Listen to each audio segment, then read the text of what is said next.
8, 7, 6, 5.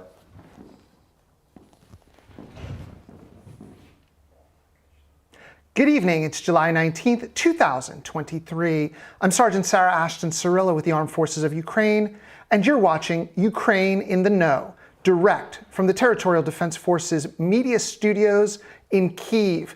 We are live with a packed show tonight, but as usual, I want to say hello to those watching on Instagram, as well as on YouTube, and I appreciate everyone who cares about Ukraine and the news that's taking place here. We're going to begin with a quote from the president of Chile. President Boric said yesterday, "Today it is Ukraine, but tomorrow it could be any one of us. What is happening in Ukraine is unacceptable and imperialistic. It's a war of aggression that violates international law." And we saw international law having a far reach today, again when it came to the coward, Vladimir Putin. Vladimir Putin was supposed to visit the BRICS summit next month in South Africa. But after a considerable amount of controversy, we saw just how impotent the dictator is when he chose to send Sergei Lavrov, the foreign minister, in his place to what should have been one of the crowning achievements of Putin's international diplomacy. Speaking of international diplomacy, on the heels of the grain deal being scuttled by the Russian terrorists, President Zelensky was clear that the attacks last night across Ukraine, and specifically in Odessa Oblast, were a byproduct of Russia throwing a tantrum and creating terrorism for the global community when it came to food security and continued attacks on civilians. President Zelensky stated clearly, the Russian terrorists deliberately targeted the infrastructure of the grain agreement, and every Russian missile is an attack not only on Ukraine, but also on everyone in the world who is asking to lead a normal and safe life. We have word from the Minister of Agriculture, Ukraine's agrarian policy leader, just moments ago, confirming that 60,000 tons of grain were destroyed in last night's attack. We also know from Kherson Oblast in the port city of Skadovsk that since July 10th, the Russian intruders, the invaders, the enemies of the Ukrainian people in that temporary and illegally occupied Ukrainian city have been stealing grain through those ports and delivering them directly to Russia. So while the grain deal was not officially ended until 2 days ago, the Russians have been preparing for this day for over a week. We do have good news coming from Croatia when it comes to the grain. They announced today that they will open up their railway system as well as their seaport on the Adriatic to be able to ship Ukrainian grain moving ahead. In other news, we go to the United Nations. Yesterday, the head of the United Nations General Assembly, Csaba Kőrösi, stated that the UN Security Council failed to reach any agreement when it came to Russia's culpability in their war against Ukraine. Now, we all know that Russia is a terrorist state, but let me reiterate something even more clearly. Russia is holding the UN Security Council hostage, so we don't expect anything to pass in that body. But let's talk about something else. Unlike Ukraine, Russia themselves hold an illegal seat on the UN Security Council, one they inherited from the Soviet Union. But as we all know, the Soviet Union was just composed of a significant amount of other smaller states. Russia never held a seat in the UN, unlike Ukraine, and therefore Russia holds theirs now in an illegal stance. We will move on to energy policy. Last night's attack on Odessa not only destroyed tens of thousands of tons of grain, but it also knocked out the power for a significant amount of Odessians, and power is also out for pockets of Ukrainians throughout Donetsk, Zaporizhia, Sumy, Kherson, Kharkiv, and Chernihiv. However, we do have good news on that front as well. The World Bank has pledged to the Ukrainian energy supplier $240 million in preparation of preparing the Ukrainian energy grid for the upcoming winter season. For those of us who lived through it, the attempted Russian terrorism through cold failed miserably, as most of their undertakings do, and the leaders of Ukraine, in conjunction with the World Bank, are already preparing in the middle of the summer to make certain that there's no repeated attempts on us next winter. From there, we go to Zaporizhia Oblast, where the mayor of Energodar, Mayor Orlov, stated this morning that at the Zaporizhia thermal power plant, not the nuclear power plant, but the thermal power plant there, toxic ash has built up that the Russians in this illegally and temporarily occupied area were not caring for, and as such, it has begun to spread. And the Russians are allowing this to take place, and in fact encouraging it, by holding car races on top of this toxic ash, spewing it all around the town and the oblast. So we will be paying attention to this, yet more war crimes by the Russian terrorists in illegally and temporarily occupied parts of Zaporizhia Oblast. The SBU has been extremely active in the last days, and they announced 2 arrests.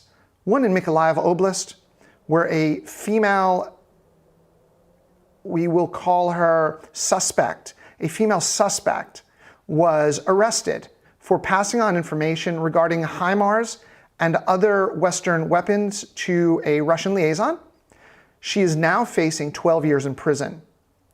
They also arrested 2 businessmen from the Donbass who opened up Russian bank accounts and, however, decamped to Kyiv in order to wait out the war as they attempted to profit from their alcohol distillery and breweries that they were running and illegally profiting from, while then paying off their Russian masters. We do not understand yet as to how long they're looking at when they are convicted of this crime. Speaking of crimes, we go to Crimea. Everyone knows that Crimea is Ukraine. However, the Russians are attempting cultural terrorism at this point, cultural genocide.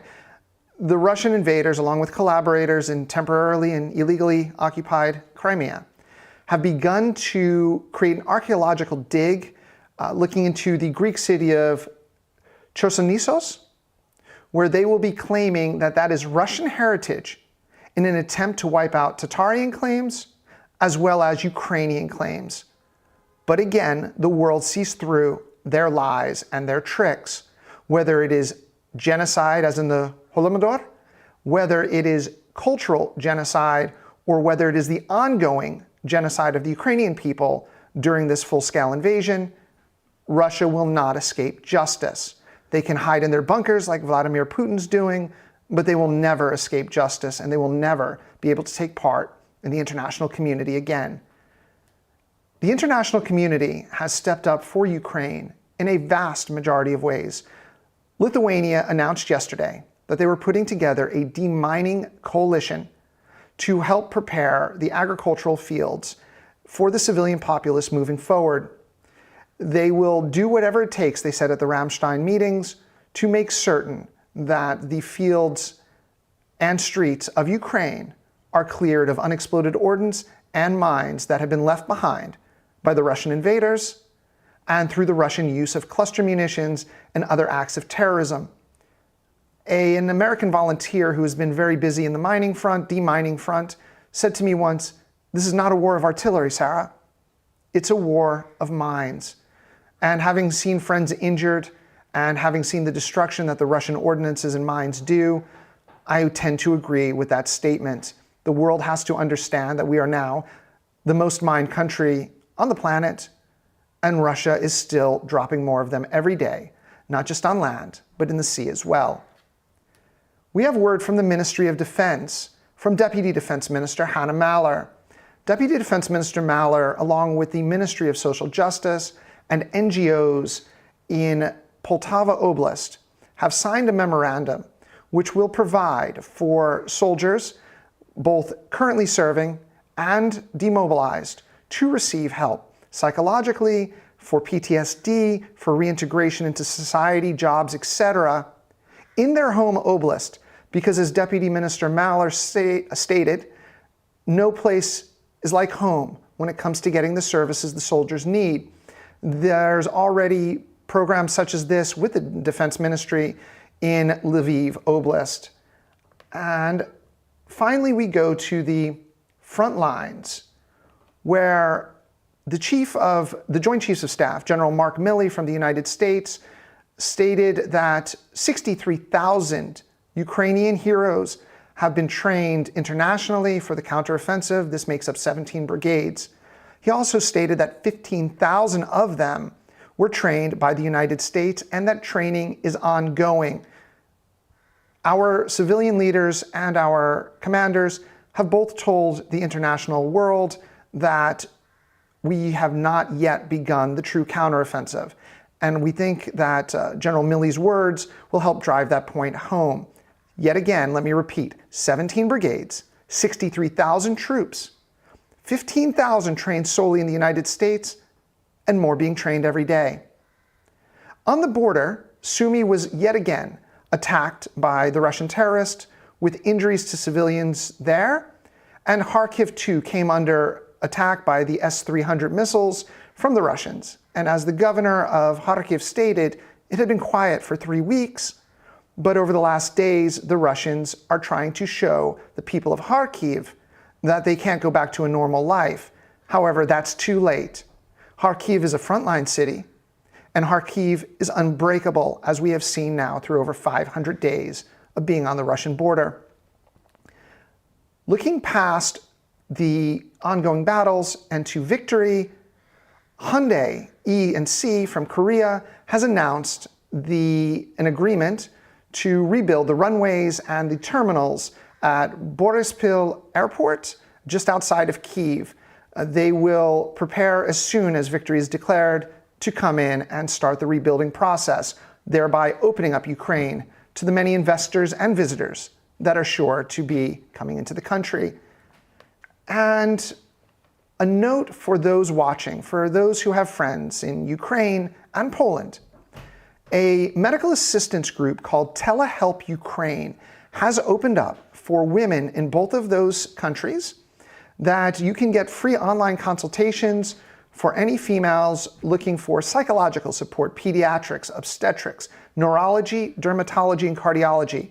You can go to telehealthukraine.com, absolutely free for all women of Ukraine and Poland. This is Sarah Ashton-Cirillo, Sergeant in the Armed Forces of Ukraine, and this was Ukraine in the Know. Make sure you join us every weekday at 1700 Kyiv time and for our updates throughout the day and night on all things Ukraine. Slava Ukraini, may God bless our troops, and thank you for joining us.